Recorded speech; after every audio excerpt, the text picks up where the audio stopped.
E por isso, precisamos nos preocupar com a educação.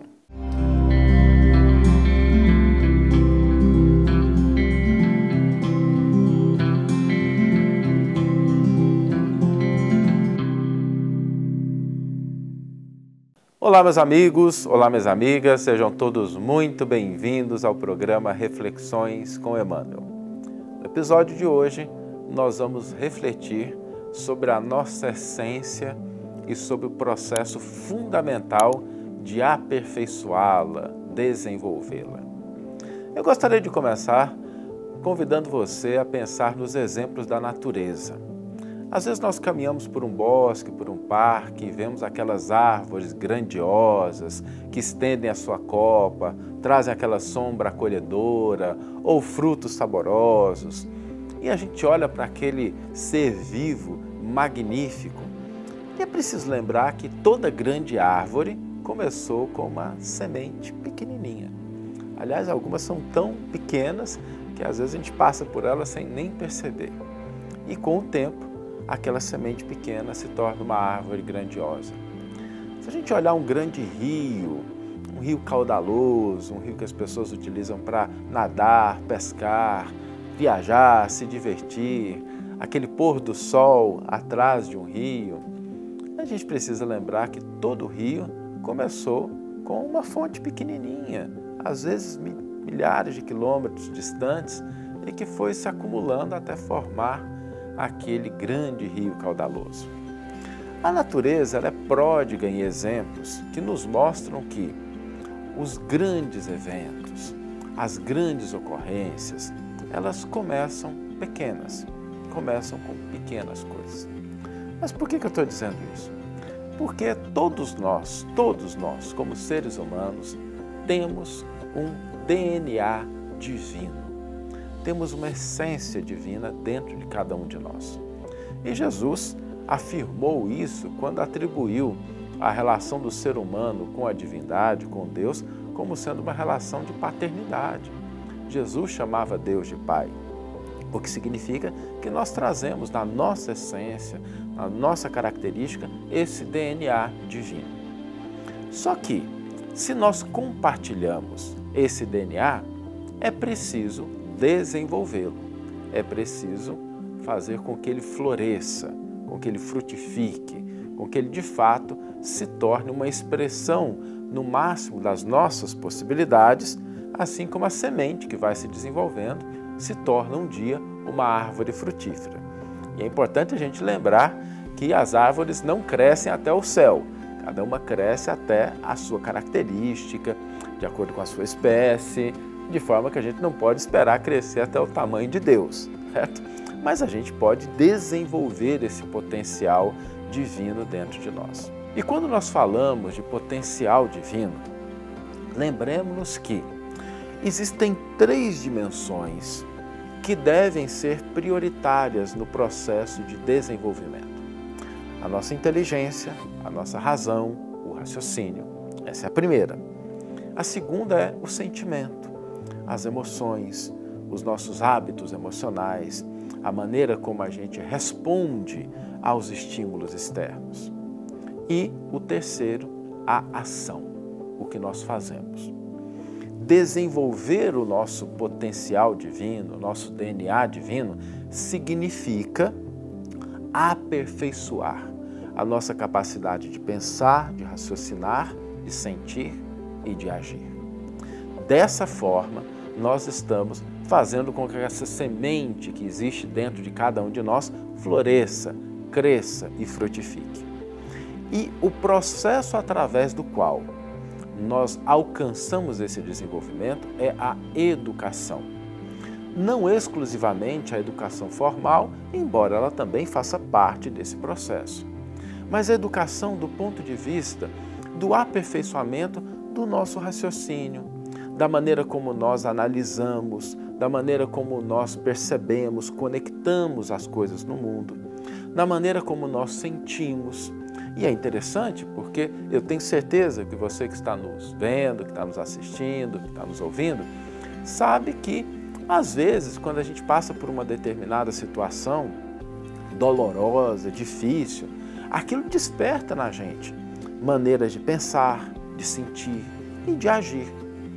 E muitas vezes, depois de passarmos a primeira experiência dolorosa, a gente depois tem maneiras diferentes de lidar com uma situação semelhante, caso ela ocorra na nossa vida. Vou pegar um exemplo bem trivial aqui, só para a gente poder ver a diferença mesmo. Você lembra quando você era adolescente, jovem, você teve o primeiro amor da sua vida, a primeira pessoa por quem você se apaixonou e, ok, algumas pessoas acabam ficando com aquela pessoa por toda a vida. Eu conheço casos assim, são casos muito bonitos, mas o normal é que a primeira relação afetiva não seja aquela que perdure. Isso é o mais frequente, é o que acontece na maioria dos casos. E quando a gente rompia aquele relacionamento, seja por iniciativa nossa, mas principalmente quando era por iniciativa de outra pessoa, lembra como é que a gente ficava? Desolado, desolada, ficávamos preocupados, sentindo frustrados, né? Uma série de emoções, um turbilhão de sentimentos assolava a nossa mente. E é natural, né? Estávamos ainda num processo de experimentar essa situação frustrante, dolorosa, pela primeira vez. E depois, quando a gente passa por isso, às vezes nós nos lembramos daquela situação e outras maneiras, não é desqualificando, mas amplia-se o leque de entendimento, de sentimento, de ação. E pode ser que a gente passou por outras situações de rompimentos afetivos e a nossa postura, o nosso comportamento, o que a gente sentiu, como a gente analisou a situação, diferia daquele primeiro rompimento. Eu dei um exemplo bem simples para poder resgatar na nossa memória uma experiência que é relativamente comum entre todos nós, para nos mostrar que nós vamos mudando essa forma de pensar, de agir e de sentir. E esse aperfeiçoamento demanda o processo educativo. É através da educação que nós vamos refinando, que nós vamos aperfeiçoando, que nós vamos ampliando esses três elementos. Por isso, lembremos que todos nós temos uma centelha divina dentro de nós. Trazemos o DNA divino, mas é preciso desenvolvê-lo no campo do sentimento, no campo do raciocínio e no campo da ação. E o processo através do qual nós fazemos isso é a educação. A educação que nem sempre se dá somente com coisas agradáveis, como eu mencionei no exemplo. Quando a gente começa a entender isso, todas as experiências, sejam aquelas agradáveis e que são muito bem-vindas, sejam aquelas dolorosas, sejam aquelas desafiadoras, representam um campo de educação. Olhar para a nossa experiência humana em todas as suas dimensões, em todos os seus aspectos, como uma grande escola, através da qual nós desenvolvemos e aperfeiçoamos essas características divinas que nós temos, faz com que nós aproveitemos mais a vida, sem que a gente se perca muito nas situações de estresse, de desespero, de desesperança. Porque toda situação, toda experiência é um convite ao aprendizado. O aprendizado educa, a educação promove, transforma e engrandece os potenciais divinos que todos nós trazemos na alma. Vamos ler agora a íntegra do versículo e do comentário que inspiraram a nossa reflexão de hoje. O versículo está na primeira carta que Paulo de Tarso endereça à comunidade de Coríntios, 1 Coríntios, capítulo 3, versículo 16, e nesse versículo o grande apóstolo dos gentios registra: Não sabeis que sois templo de Deus e que o Espírito de Deus habita em vós? Emmanuel intitula o seu comentário Educa. Na semente minúscula reside o germe do tronco benfeitor. No coração da terra há melodias da fonte. No bloco de pedra há obras-primas de estatuária. Entretanto, o pomar reclama esforço ativo. A corrente cristalina pede aquedutos para transportar-se incontaminada. A joia de escultura pede milagres do buril. Também o Espírito traz consigo o gene da divindade. Deus está em nós, quanto estamos nele. Mas para que a luz divina se destaque da treva humana, é necessário que os processos educativos da vida nos trabalhem no empedrado caminho dos milênios. Somente o coração enobrecido no grande entendimento pode vazar o heroísmo santificante. Apenas o cérebro cultivado pode produzir iluminadas formas de pensamento. Só a grandeza espiritual consegue gerar a palavra equilibrada, o verbo sublime e a voz balsamizante.